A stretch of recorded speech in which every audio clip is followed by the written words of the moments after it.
Okay, 9.2, using sum and difference formulas. I think this section should be a little nicer than the last section because we have a formula and we're plugging numbers in. And I feel like we like that, yes? Yes. Plugging in numbers is always nice because we get one answer and it's good. So our central question is, how can you evaluate trig functions of the sum or difference of two angles?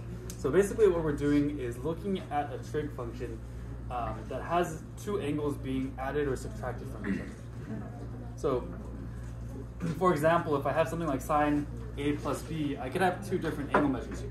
Like I could have sine of 15 plus 30 degrees, something like that. And what we can do, what happens when we have these sums and differences, we end up getting a formula.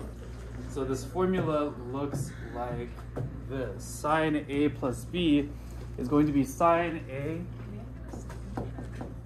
times cosine B plus, sine, cosine A, yeah.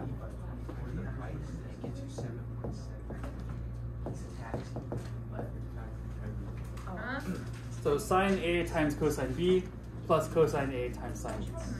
Remember that if there's no symbol between our pieces here, then we assume that we're multiplying them together. So sine A, cosine B are being multiplied. Cosine A and sine B are being multiplied as well. The difference formula for this same trig function, if I'm doing sine A minus B, it's going to be very, very similar. It's going to be sine A cosine B minus cosine A sine B. So really the only difference between these two formulas is the sign in between them. That makes sense? So we're adding together these products and then we're subtracting these products. Cosine A and B are a little bit different and they're kind of opposite of what you would consider. So with cosine A, we have cosine A times cosine B, but our sum formula is actually subtracting the two. So minus sine A sine B. And the difference formula is just going to switch that sign. So we'll do cosine A cosine B plus sine A sine B.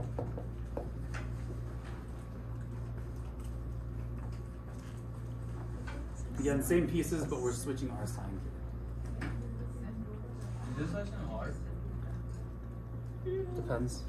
Depends on how much you remember from last chapter. And finally, we have our tangents. So with tangent, I have tangent A plus tangent B. And that's going to be over 1 minus tangent A times tangent B. And you guys don't have to memorize these formulas because you guys can use your notes on your tests and quizzes. So I don't expect you to memorize them, but I do want you to understand how to use them. I'm thinking before we test or quiz, I will make a formula sheet for you guys that you guys can refer to. And if you guys want to print them out at home, you're more than welcome to, because I know switching between tabs can be a little annoying. Yeah. So, something. And with our difference of tangent, we have the same setup here, but we're just switching our signs again. So it's going to be tangent A minus tangent B over 1 plus tangent A tangent B. Cool. So just formulas for now. So what we're going to do today is we're going to focus in on our sine and cosine formulas. We're going to come back to tangent a little bit later. But we're going to be looking at our unit circle quite a bit. So hopefully you guys are familiar with unit circle and know how to read our unit circle. If you have your little paper plates, then you guys can use those as well if you'd like to. Oh, threw that away.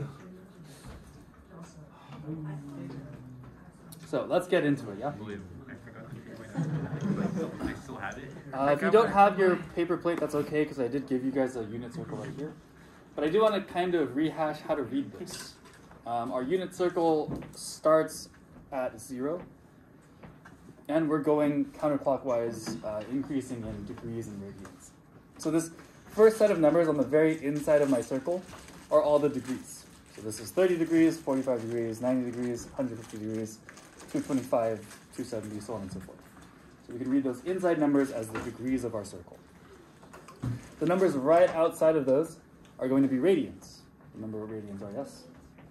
So in terms of pi, so we have pi over 6, we have pi over 2, and all this good stuff that's here for us. And on the outside of that, on the very outside of the circle, we're given the coordinates of each point. If you remember way back when we did coordinates of the unit circle, this is written as cosine, comma, sine. Basically, x was cosine, y is sine.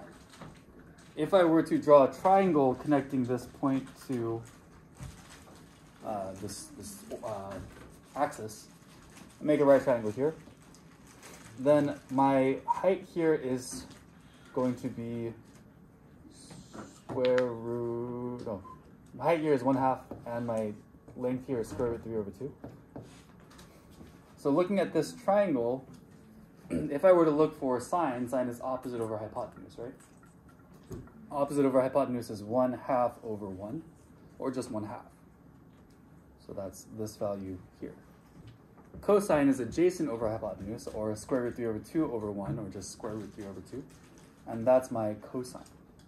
So all the way across this unit circle, the first term is going to be cosine, the second term is going to be sine. Does that make sense? Yeah. So we're going to use those values to figure some stuff out here. Cool, cool. So we want to find the exact value of sine 75 degrees. Do you see 75 degrees on this chart, on this unit circle? No, we don't. Make an estimate? So what we need to do instead is we need to make 75. Can we make 75 using some of these numbers? Yeah. Yeah, what two numbers can I add together to make 75? No, 45 and 30. 45 and 30. So I'm going to be using this 30 degree information, and I'm going to use this 45 degree information. Because I can rewrite this sine 75, whoops, as sine of 30 plus 45. Does that make sense? And now that I have sine of 30 plus 45, I can use my equation here, sine of A plus B. Does that make sense? Oh. So sine of A plus B reads as sine A cosine B plus cosine A sine B. Yeah. So my A value in this case is going to be 30, and my B value is going to be 45. Wait, Mr. Shaw, how'd you get the sine in front of the 30 plus 45? We started with sine 75. So the sine is just staying the same. Oh, okay. And then we're splitting up 75, or 70, yeah, 75 into those two pieces. So again, my equation here is going to be sine A cosine B plus cosine A and sine B.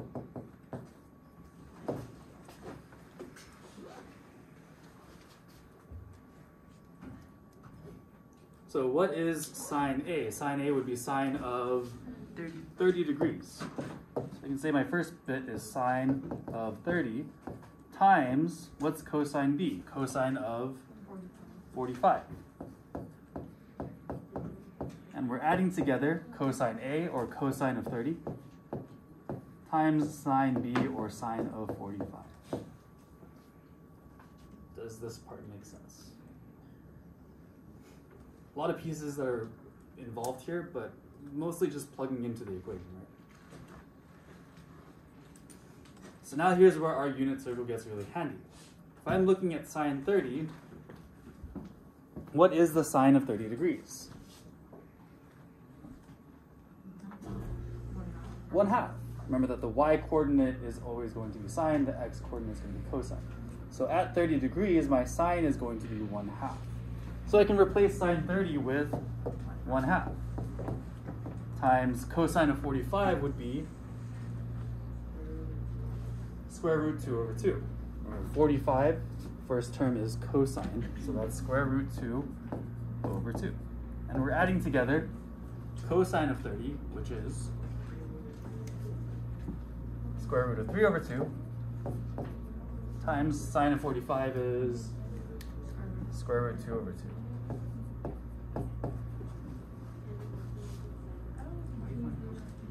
Not bad? Sorry. So then, multiplying these guys together, we can multiply 1 times square root of 2 is just square root of 2. And 2 times 2 is 4. And we're adding these guys. If I multiply square root 3 times square root 2, that gives me square root 6. They're both inside of the radical, so I can multiply them together over 4. God bless your soul. Can I add these guys together?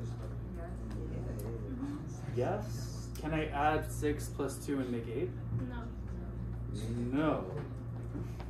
Remember that with radicals, we have to have the same radicand or the same number on the inside for us to add together the coefficients. It's kind of like terms, right? So because we can't add these explicitly, we can just say that this is square root 6 plus square root 2 over 4. And this is our final answer. Oh. Sorry? But no, greater one first. Yeah, typically. Doesn't really matter though, you can put them either way. Sorry? She's looking at this to be mine. Cool. You should figure it out. Yes. So take a look at number B, letter B. Number B. Number Yes. B. Ah, yes. Ah, yes. Famous Letter number 2. B. It's my favorite number, so I can't tell. I couldn't get how you made it. How can I break up sine of 15 to be written in 2 different angle measures that exist on my unit circle? I'd have to subtract this 45 minus time, 30. right? I can do 45 minus 30. Yes. See if you guys can figure this one out. You'll notice that some of these things repeat because we're kind of using the same angles. Oh, so you're subtracting. So we can subtract these guys. It does help. So I'll give you guys a few minutes to work this one out on your own. See how far we get. And then we'll go through this together. Does it get more complex? Not really. A little bit. So if we use this one. It's not too bad. This section's a lot easier than the first one.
You have made those two equations?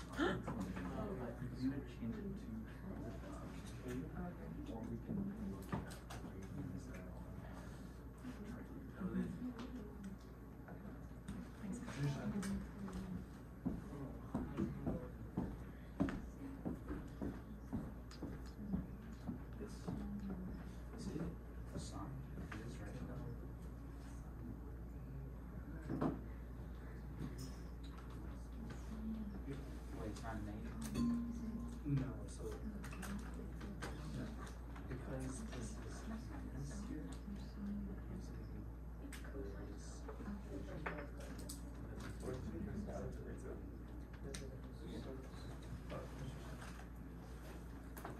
This is what I got.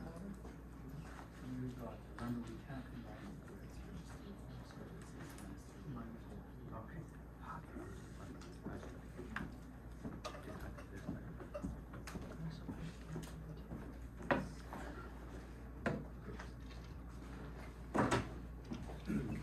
Cool. Feels like most of us got a pretty decent handle on this.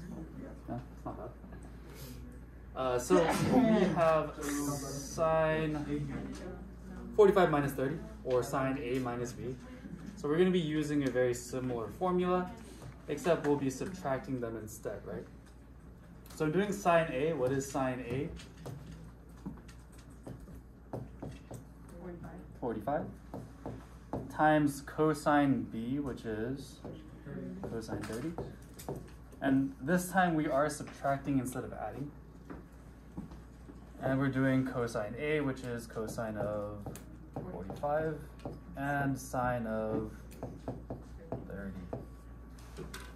Again, we can refer back to our unit circle. But if you notice, these are the same pieces that we used in the previous question, right?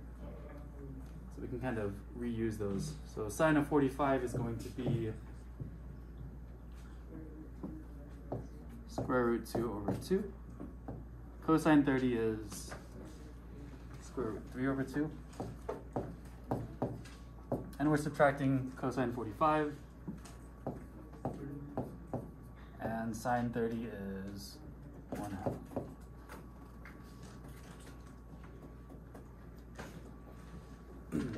Multiply these guys together, and what happens? Square root 6 over 4 minus square root 2 over 4. So we get just that. Remember not to combine these guys because they are not like terms. So regular. Not bad? Cool. One thing to note, if you look at our unit circle, if you look all the way around our unit circle, we have the same patterns repeating, right? It's always square root 3 over 2, 1/2, square root 2 over 2, square root 2 over 2, and 1/2 square root 3 over 2 in every quadrant. Yeah? So because of that, a lot of these answers are going to end up looking the same with just some different signs on them. So a lot of times you'll end up with the same numbers because we're multiplying the same numbers over and over again, but our signs might be different here and there. Does that make sense? Cool. Do you guys need a little bit of time to copy this down, or can I scroll to the next page? Let me know if we need some time. I need some time. Okay. Those of you that are done, take a look at example 2. What's different about example 2? It has pi. Since it has pi, that means it's written in what terms? Radians. Do we have radians on our unit circle? Yeah. Yes. So can we still use our unit circle? Absolutely.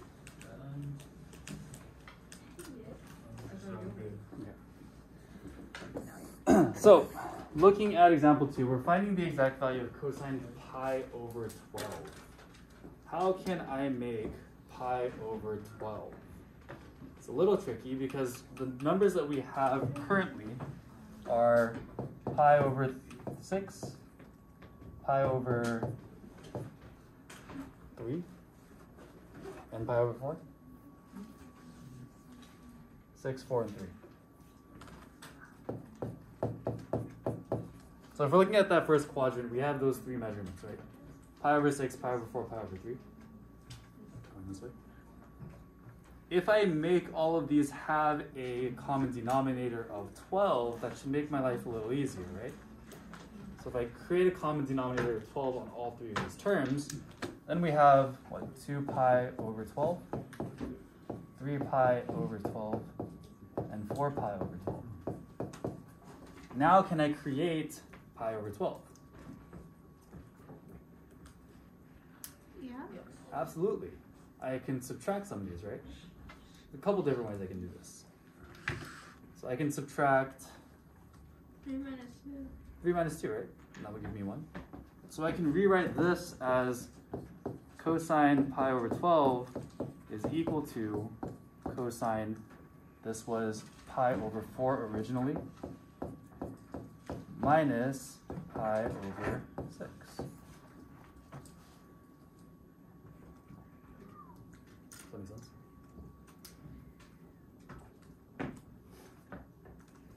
And now we can use our equation once again, using these values here.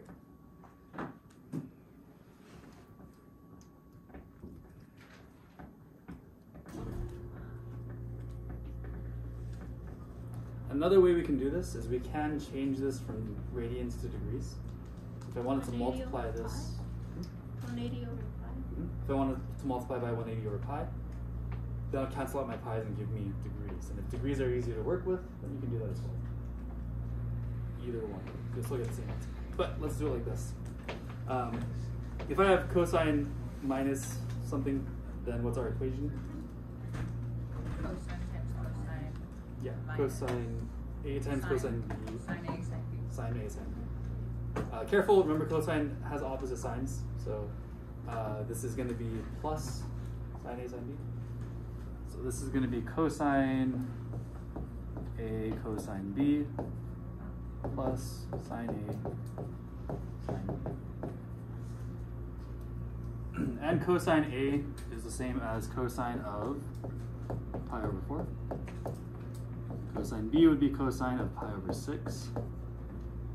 And we're adding sine of pi over 4, sine of pi over 6. Ugly pi.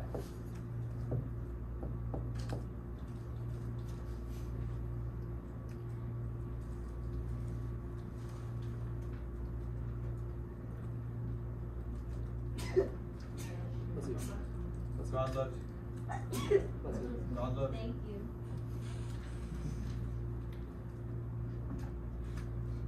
So, cosine of pi over 4, again, I can look at my unit circle. If I'm looking at cosine of pi over 4, that's cosine of this guy here, and it's going to be equal to square root 2 over 2, right?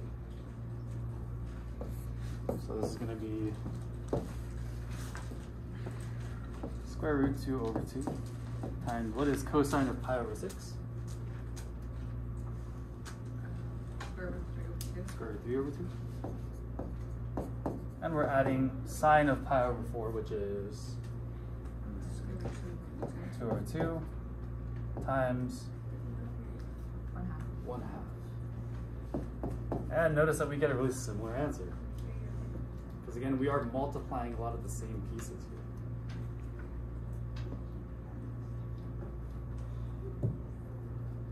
So we get square root 6 over 4 plus square root 2 over 4.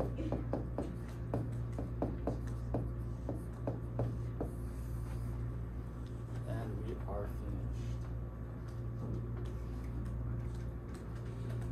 We still not that? I'm guessing in the answer we don't have to put cosine and then square root 6 plus square root 2. Oh yeah, yeah. You can just write this in your, that's your answer. But if you did want to write out the whole thing, you would say cosine of, you can do cosine of pi over 12 is equal to this. Oh, okay. Yeah, because that's what we initially started with. Alright, so let's try the last one on our own, and then we will call it a day for our notes. And then we can play murder mystery. Yeah, Is it the like math version? yeah. I don't know if you like it. I don't know if you like it as much as you think you will. Why do you have to murder mystery? Math. Yes. Why?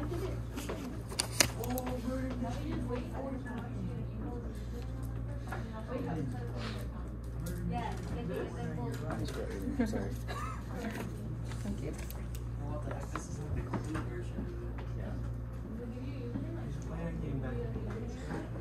Killed by the power of friendship. Did you get killed by scissors? That's what it says. Yeah, you did. Yes. That was boom. No, you're Renee. How'd you get Well, whooped? we have someone or teeth, then that's what we'll do.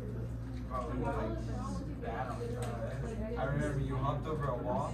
You had that little the skin like the hair up. You had blonde hair, and he had like the tracksuit. You hopped over a wall. You just got one pump. Yeah. I want to rewrite it. I thought we did Watch. I was Elden. Elden Ring. Oh, nice. The tower reset. Yeah. And I'm beating you with trash.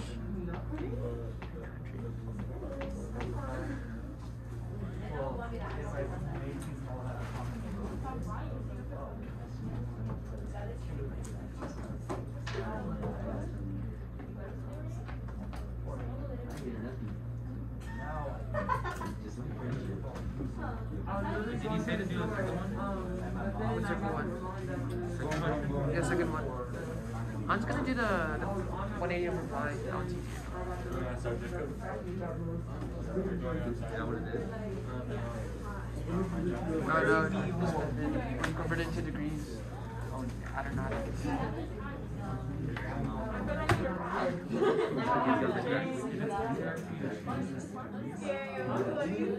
I wonder what TNA cookie looks like on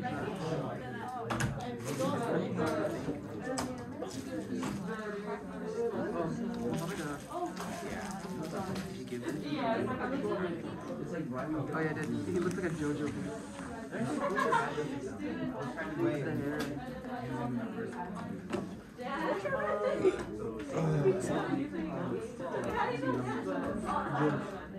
How do you get the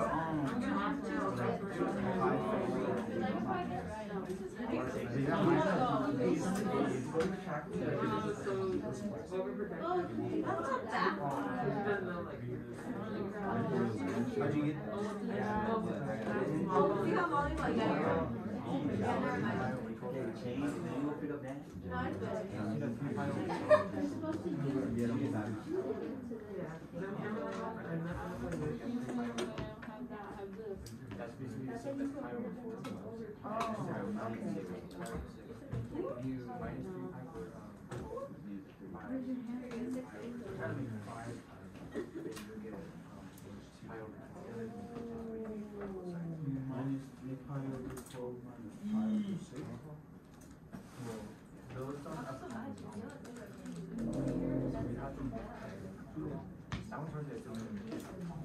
Oh, because then you have to times the pi over 6 by 2. So you get 6 for each minus. Then you minus 2 pi minus 3 pi. 1 pi. Oh, okay.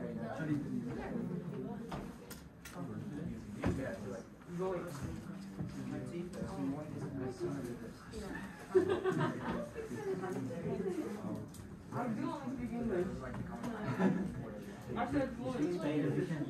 I do speak English. I like that.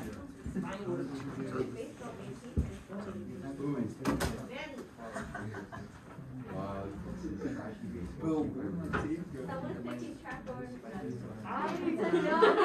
come on, man.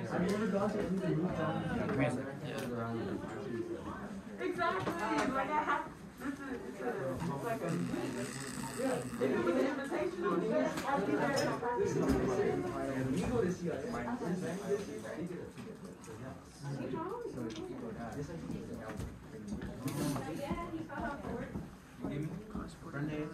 You know why?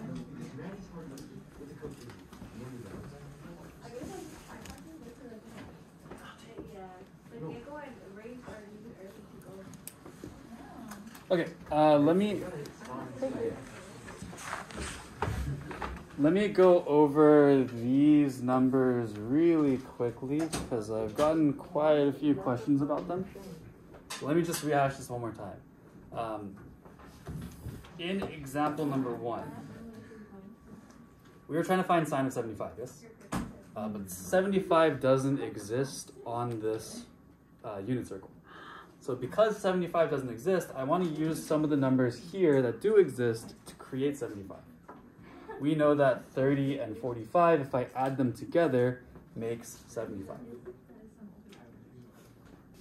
Down here, I'm looking for pi over 12. Pi over 12 doesn't exist on my unit circle.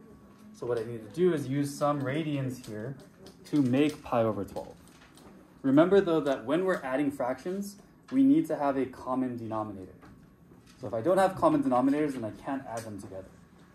So what I can do is I can change all of these guys to have a denominator of 12. If I rewrite this as a denominator of 12, that means I multiply the top and bottom by 2. So that's 2 pi over 12. This would be 3 pi over 12. And this would be 4 pi over 12. Now using these values, can I make pi over 12? Yeah, I can take 3 minus 2, or I can do 4 minus 3. Either one works. Does that make a little bit more sense? A little. Kind of. So then, for this one, we're trying to find 5 pi over 12. So which two radian values would I have to add together? 2 and 3, which is pi over 6 and pi over 4. No? Not making sense? Wait, so you put in the sample fiber? Yes. So if that doesn't make any sense to you, then what you can do is take 5 pi over 12 and multiply by 180 over 5. Yeah, that's what I did. And then when you have your degrees, it's a little easier to work with. 75 degrees. What does that give you, 75 degrees?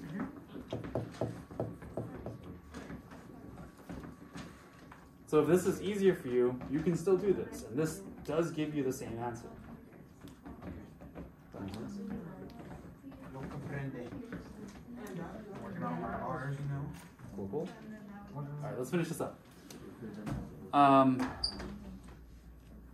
Cosine of 5 pi over 12, we can rewrite this as cosine of pi over 6.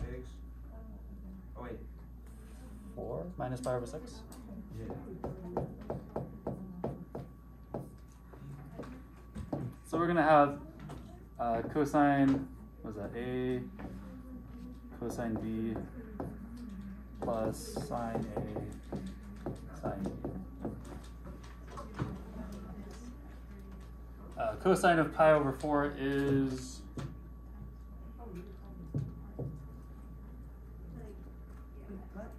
square root 2 over 2. Square root 2 over 2. Cosine of Square pi root over 3 6. over 2. Square root 3 over 2. Sine A is Square root 2 over 2. And then 1/2.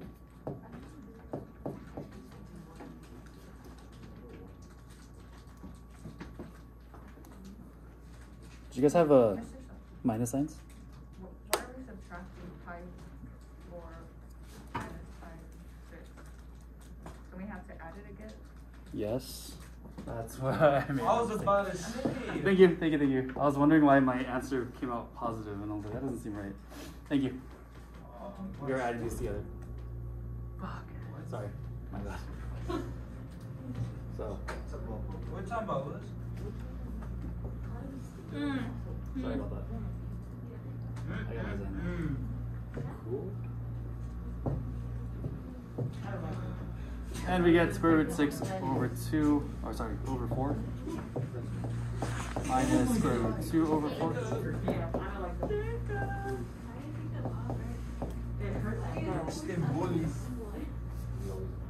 And we are done. Again, notice that these numbers are all the same.